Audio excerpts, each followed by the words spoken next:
Magandang araw guys. Tayo ngayon ay gagawa ng pizza bread. Nakikita niyo itong hawak ko? Pasensya na kayo ha. Kasi hindi ko nakita yung rolling pin ko. Lumipad yata sa kapitbahay, char. So ang gagawin natin ngayon ay imamas ko siya. Huwag kayong mag-alala at hinugasan ko naman ito. Ayan. And then siya nga pala. Huwag kayong mag-alala, hindi naman kayo malalason nito. Kasi kung kami matitigok, pag kinain namin to, hindi naman kayo kasali. Kaming kumain eh. Joke. Siya nga pala, malinis yan guys. Ayan, nakikita nyo. Pasensya na kayo sa akin ha. Nagtitrip lang ang lola nyo, pero masarap tong aking ginagawa at saka malinis yan. Hindi kasi ako marunong gumawa ng pizza na pabilog kasi nawala yung aking mga pang eklabor dyan sa kitchen. So pinagtyagaan ko na lang ito guys. And then yan ang aking toppings, ang aking tinimplahan kanina na chicken sangyupsal. So ayan na guys, ayan ang toppings.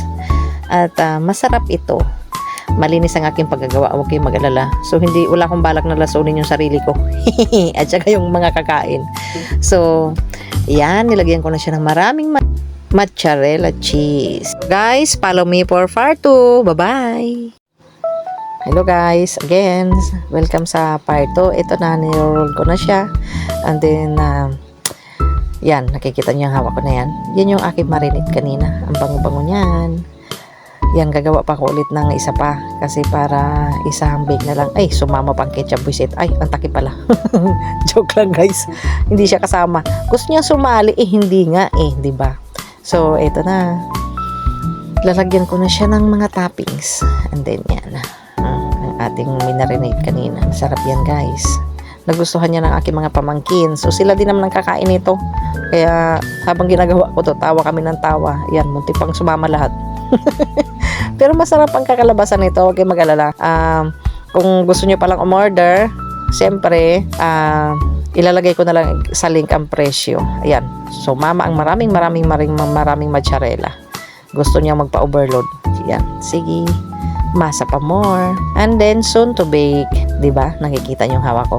Masarap yan. Crunchy outside and then yummy inside.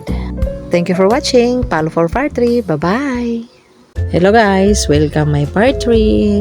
Ito na. Ayan.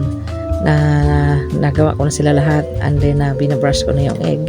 Para i-bake na natin siya. Kasi marami na nagreklamo rito sa aking paligid.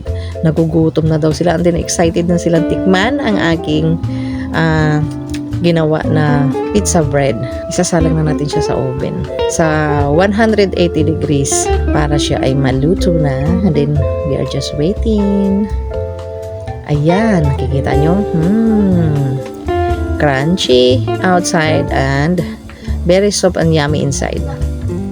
Mas saucy yan, guys. Kikita nyo? Sasalang pa tayo ng isa pa. Ayan. Para matikman na natin yung isa. Titikman na muna namin yung isa. Ito na guys, isasalang ko na yung isa pa. And then, titikman namin yung isa. Hayaan muna natin siya maluto dyan. O, diba? Bless you all. Yun lang guys. See you sa last part. Bye-bye. Thank you for watching. So, ito na guys. Welcome sa last part. Ayan na. In-slice ko na siya. Kikita nyo? Kinuha pa yung isa pa. So, ito na. Titikman na namin siya. Ito na tayo sa exciting part. Kasi tulo laway na sila lahat. So, ayan. Tingnan natin. Asan na yung asawa ko? Slice ko na to. May-slice ko na ba? O, sige. O, nakikita nyo? Tumutunog pa siya. Tinitesting ko muna guys kung siya ay crunchy. Crunchy talaga siya. Mainit kasi, yun ang katotohanan. Kaya hindi ko siya basta-basta mahiwa. Excited kayo. O, diba? Ayan na siya. Charan! O, diba? Sarap ng pagkaluto. Crunchy outside and very soft inside.